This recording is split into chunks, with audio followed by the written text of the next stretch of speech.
말씀을 봅니다. 다니엘 2장 20절에서 22절입니다. 다니엘 2장 20절에서 22절 말씀까지 저를 같이 합독합니다. 다니엘이 말하여 이르되 영원부터 영원까지 하나님의 이름을 찬송할 것은 지혜와 능력이 그에게 있음이로다. 그는 때와 계절을 바꾸시며 왕들을 폐하시고 왕들을 세우시며 지혜자에게 지혜를 주시고 지식을 주시는도다. 그는 깊고 은밀한 일을 나타내시고 어두운 데 있는 것을 아시며 또 빛이 그와 함께 있도다. 아멘. 자, 하나님의 절묘한 역사라는 제목을 가지고 같이 은혜를 나누도록 하겠습니다. 우리에게는 주어진 삶이 있습니다. 그 주어진 삶에는 하나님의 시간인 카이로스와 인간의 시간인 크로노스라는 그 시간이 있습니다. 자, 카이로스는 시간과 공간의 제약을 받지 않습니다. 그런 반면에 크로노스라고 하는 인간의 시간은 시간과 공간의 제약을 받지요. 예. 시간과 공간의 제약을 받지 않는다라는 것은 무슨 말입니까? 불가능을 언제든지 가능성으로 바꿀 수 있다라는 것이고, 그리고 크로노스라고 하는 것은 불가능에서 불가능으로 끝난다는 거예요. 그야말로 인간이 할 수 없는 그 모든 상황들을 얘기해 주고 있습니다. 자, 그런데 그 시간들 속에서는 하나님은 특별한 계획을 가지고 있다라는 거예요. 특별한 계획. 저와 여러분들의 인생 가운데 하나님은 놀랍고 특별한 계획을 가지고 있다라는 거죠. 예. 그래서 인생의 중요한 순간을 준비하고 하나님의 그 시간들을 우리가 잘 포착하기 위해서 때와 시기라는 건 굉장히 중요한 거예요. 자, 오늘 본문에 보니까 때와 계절을 바꾸신대요. 자, 때와 계절을 바꾸시는 신이 있을까요? 이 세상에. 때도 바꾸시고 계절도 바꾸신다라는 그 말씀 앞에 우리는 겸손해질 수밖에 없습니다. 여러분, 혹시 여러분들 가운데 시련 가운데 계신 분들 계십니까? 아니면 두려움과 불확실성에 사로잡혀서 살아가고 계신 분 계십니까? 아마도 열심히 기도해 왔지만은 아무런 변화도 일어나지 않기 때문에 낙심에 빠져 있는지도 모릅니다. 그러나 여러분들 포기해서는 안 됩니다. 우리의 시간들, 다시 말해서 고통 가운데 있는 시간이나 기쁨 가운데 시간이나 모두 다 하나님의 목적을 이루는 일에 있어서 이것들이 다 필요한 요소들이라는 거예요. 우리가 힘들어하는 것, 시련, 고통, 이것도 어떻게 보면은 그 하나님이 쓰시기에 적당한 필요들이라는 거예요. 이런 게 없다면 우리는 성장할 수가 없습니다. 그래서 데살로니가전서 5장 16절에는 뭐라고 그래요? 범사에 감사하라 이렇게 얘기하고 있습니다. 범사에. 자, 여러분들 우리의 현재는 과거의 결과예요. 그렇죠? 과거를 어떻게 살았는지에 따라서 우리의 현재의 그 모습이 그대로 나타난다라는 거예요. 그리고 현재는 미래를 위해 나아가는 과정입니다. 자, 하나님의 이 타이밍을 잘 포착하기 위해 네 가지가 있습니다. 첫 번째, 하나님의 때입니다. 자, 우리의 모든 범사에는 때라는 것이 있습니다. 바로 하나님의 때지요. 오늘 본문의 다니엘은 하나님은 때와 계절을 바꾸신다라고 말씀하고 있습니다. 인간이 할 수 없는 일들을 하나님이 하시겠다라는 거예요. 인간 개인의 역사와 국가의 역사도 한 나라의 대통령도 왕도 하나님이 바꾸실 수 있다라는 것입니다. 누구도 하나님의 때를 알 수 있는 사람은 없습니다. 그런데 그 때를 조금이나마 알 수 있는 사람이 있습니다. 다니엘처럼 기도하는 사람에게는 하나님의 때를 알려주실 때가 있어요. 그래서 하나님께서는 우리를 새로운 때를 위해 준비시키시고 변화시킨다라는 것입니다. 우리 안에 생하시는 하나님의 일들을 보면요, 참으로 신기할 수밖에 없어요. 출애굽기 2장에 보면은 모세가 등장을 하죠. 더 이상 이 모세를 숨길 수가 없어서 갈대나무 상자에 담아서 나일강가에 이제 보냅니다. 숨겨둬요. 그런데 마침 거기에 바로의 딸과 궁녀들이 마침 목욕을 하러 나옵니다. 그런데 목욕을 하러 나오는 그 순간과 갈대 상자에 숨겨져 있는 그 모세가 딱 이렇게 만남이 이루어집니다. 예. 그게 바로 하나님의 역사라는 거예요.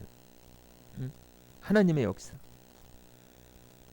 그래서 그 갈대 상자를 발견하고 이제 애굽 궁전으로 돌아와서 이제 모세에게 젖을 먹이고 모세를 키웁니다.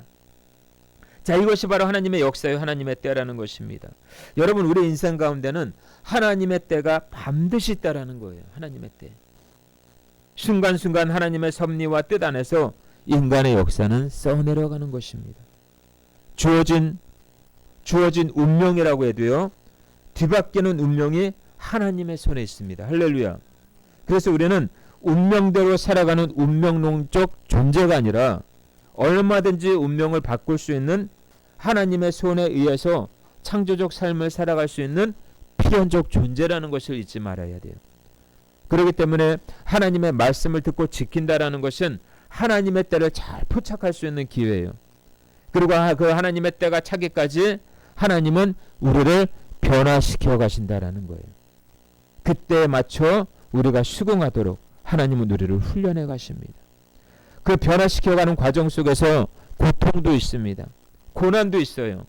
우리가 잘 아는 바다까지 있죠. 바다까지는 성장하기 위해서 때때로 껍질을 벗어버린다고 합니다. 왜요? 그 껍질은 외부로부터의 그 상처를 보호해주는 역할을 하거든요.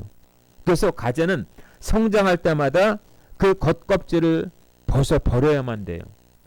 만약 벗어버리지 않으면은 그 껍질은요, 가재의 감옥이 되고 마침내는 관이 되고 맙니다. 바닷가재가 지나기 힘든 시절은요, 낡은 껍질이 벗겨지고 새 껍질이 형성될 때까지 짧은 기간이에요.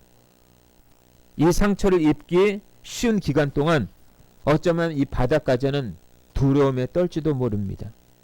그래서 이 바다의 조류는요, 가재를 산호로부터 해초가 있는 곳까지 휘몰아 간다고 해요. 배고픈 이 고기 떼는 바다 가재를 잡아먹을지도 모릅니다. 낡은 껍질은 단지 잠시 기간 동안에만 아무런 쓸모가 없어지게 된다라는 거예요. 여러분, 우리는 바닷가재와 다를 바 없습니다. 변화하고 성장하기 위해서 때때로 의존하고 있었던 나의 옛 습관을 벗어버릴 시간들이 필요하다라는 거예요. 창세기 12장 1절에 보면은 하나님께서 아브라함을 부르셨을 때 뭐라고 그래요? 너는 너의 본토 친척 아비 집을 떠나 내가 네게 지시할 땅으로 가라, 이렇게 얘기합니다. 아무런 조건 없이 가라고 얘기하지 않아요. 먼저 너의 본토 친척 아비 집을 떠나라고 얘기합니다. 왜 그래요? 우상을 섬기는 집안에서는 계속 하나님을 섬길 수 없기 때문에 그래요.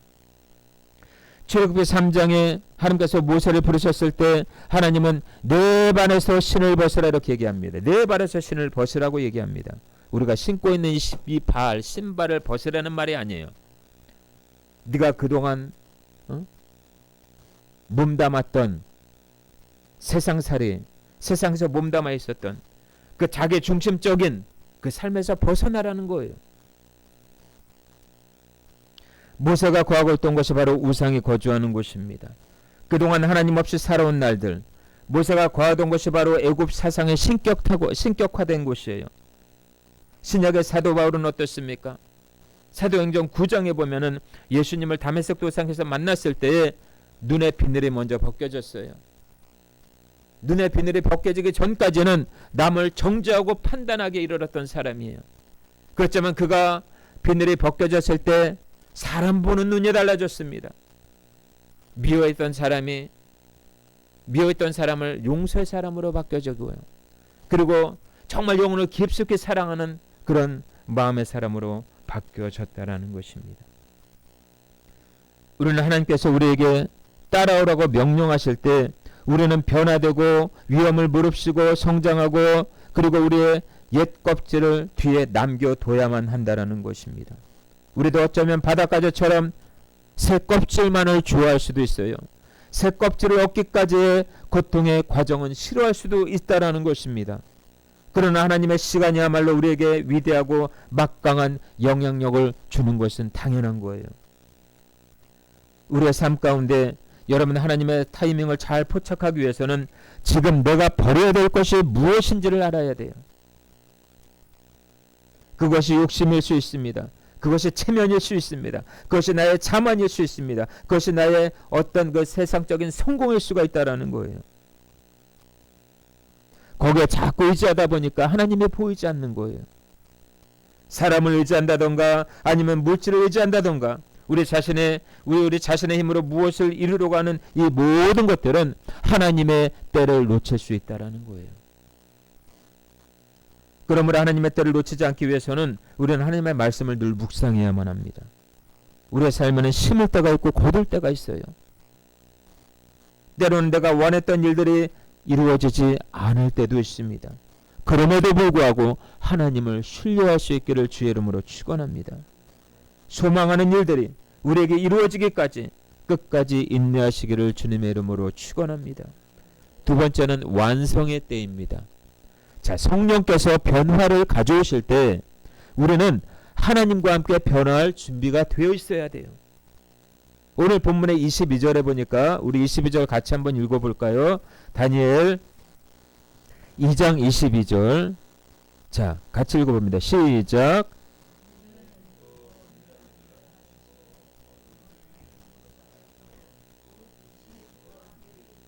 아멘.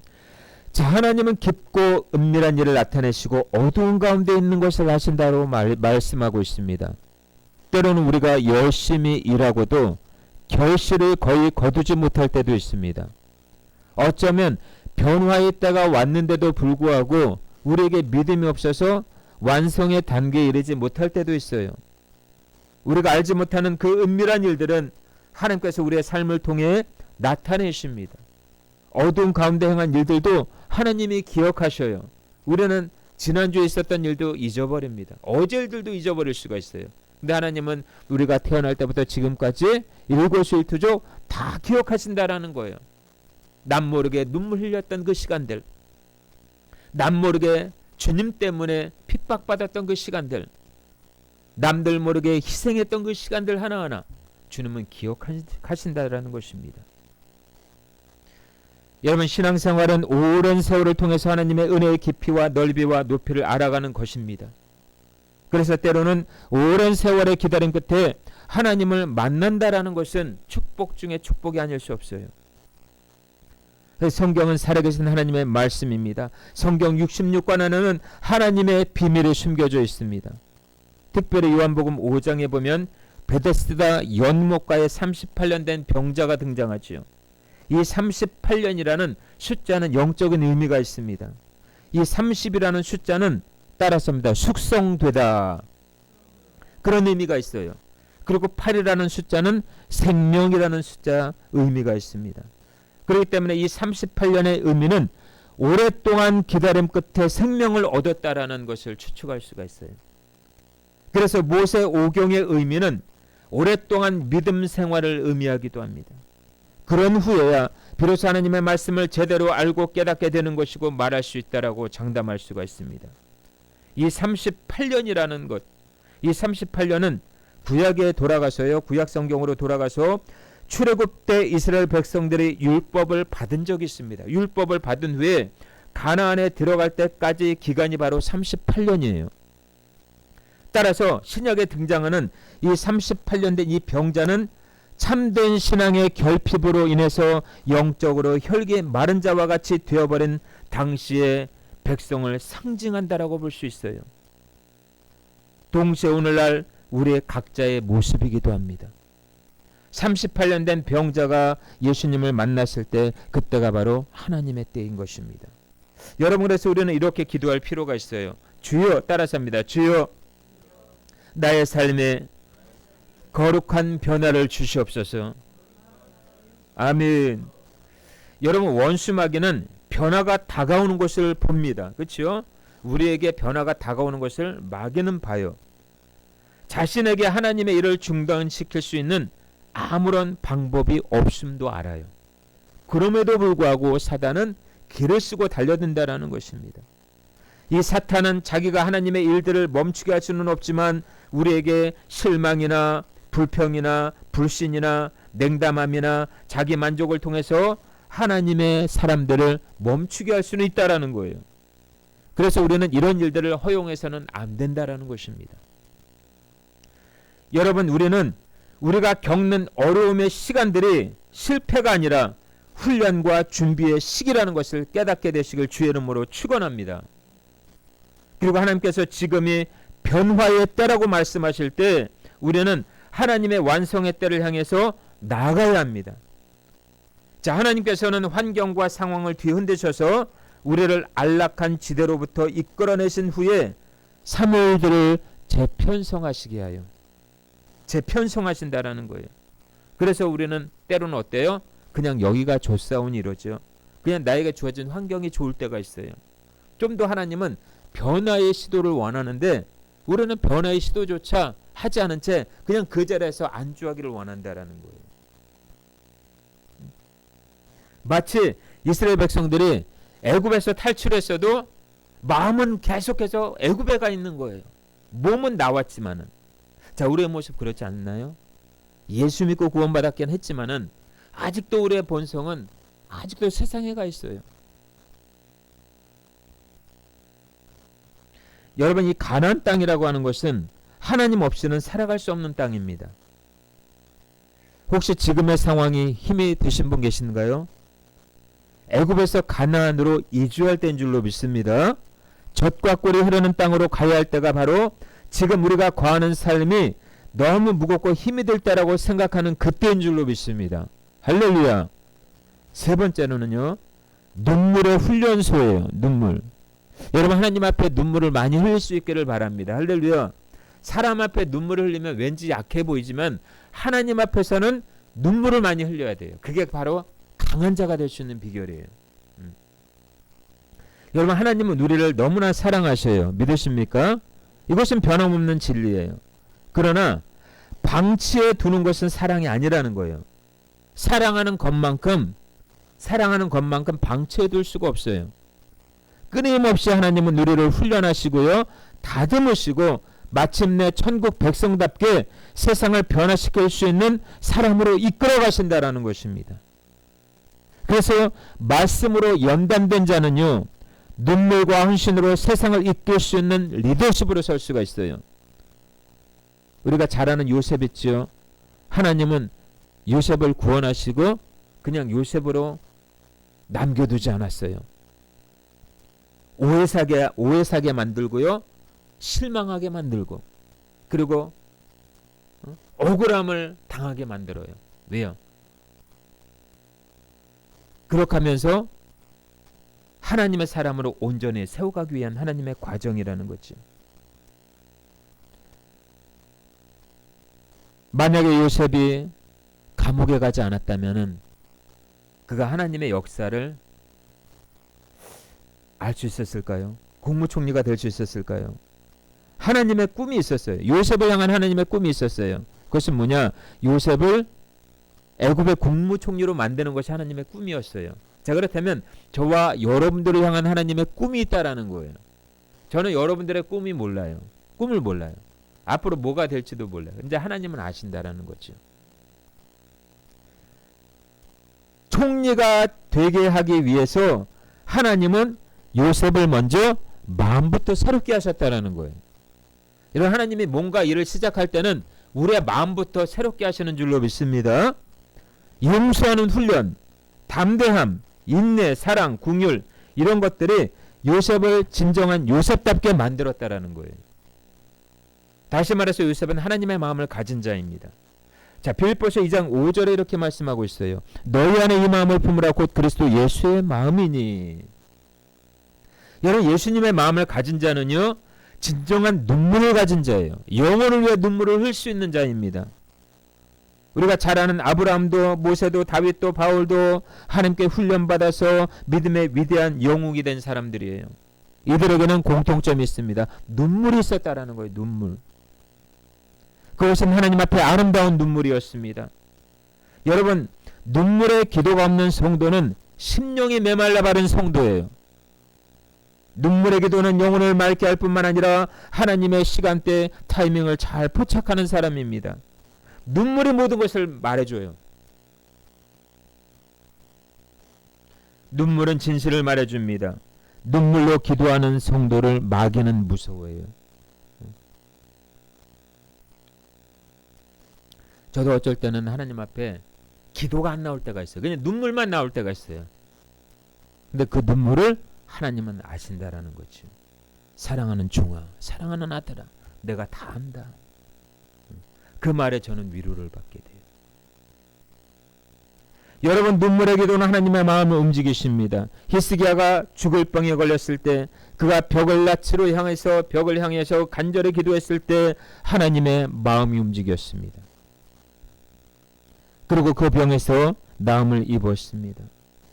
사무엘상 2장에 보면 한나의 기도가 나옵니다. 그 눈물의 기도, 한나의 그 눈물의 기도가 아들 사무엘을 이스라엘 통치국가로 만드는 일들에 영향을 주었습니다. 여러분, 눈물의 기도로 더욱더 하나님께 나아가시는 은혜가 있기를 주의 이름으로 축원합니다. 남편을 위해서 눈물로 기도하세요. 아내를 위해서 눈물로 기도하시길 바랍니다. 자녀를 위해서 눈물로 기도하시길 바랍니다. 몸된 교회를 위해서, 나라와 민족을 위해서 눈물로 기도할 수 있는 저와 여러분들이 되시길 주의 이름으로 축원합니다. 그런데 불행하게도요, 많은 그리스도인들이 고난의 때가 우리를 새로운 차원으로 이끌어주는 수단이 된다는 것을 깨닫지 못합니다. 너무나 안타까워요. 이때를 인내하며 견디기보다 그들은 눈물의 골짜기를 경멸합니다. 그들의 마음을 고통 중에 그냥 맡겨버려요. 고통 중에 일어나야 되는데 고통 중에 그냥 좌절해버려요. 오히려 힘을 얻어 나가기보다는 어리석게도 눈물의 골짜기에 낙심하며 자포자기하기를 원합니다. 그들은 밭 갈고 씨를 뿌리는 장소로부터 추수하는 축복의 장소로 나아가질 못한다라는 거예요.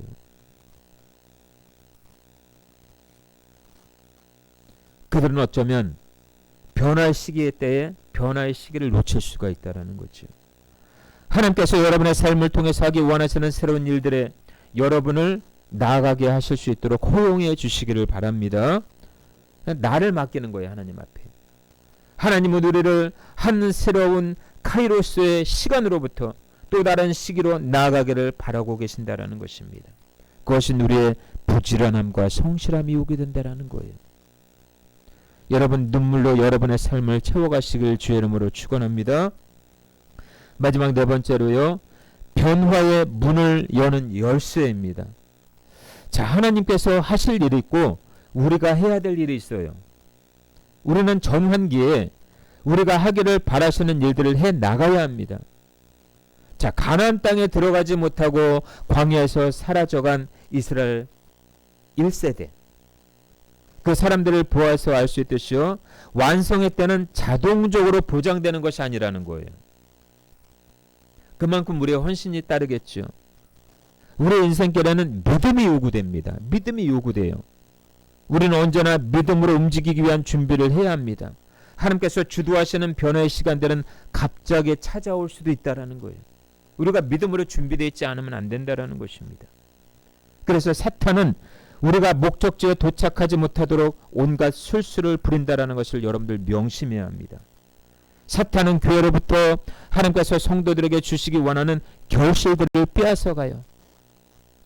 우리에게 주신 가족관계, 건강, 물질, 우리가 믿음으로 바라는 것들과 하나님께서 우리에게 주신 해결책을 빼앗아 가려고 지금도 가진 모략을 쓰고 있다는 것이에요. 누가? 마귀가요.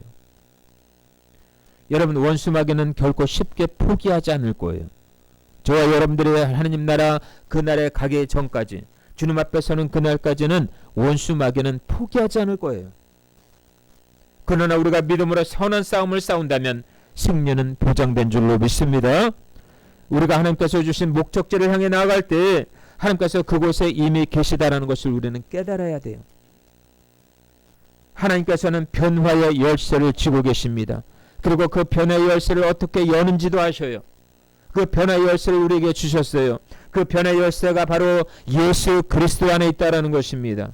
예수 그리스도의 그 이름 위에는 하늘문을 열 자가 없고 닫을 자가 없습니다. 여러분이 이 시대의 영적인 거룩한 변화를 삶 속에서 이루어 가시는 분들이 될 수 있기를 축복합니다. 그리고 하나님의 타이밍을 잘 순종함으로 포착해서 새롭고 창조적인 변화의 역사들이 여러분의 남은 생애 동안 계속해서 나타나시기를 주 예수 그리스도 이름으로 축원합니다. 아멘. 자, 우리 본 말씀 우리 붙잡고요. 우리 같이 한번 기도하기를 원합니다.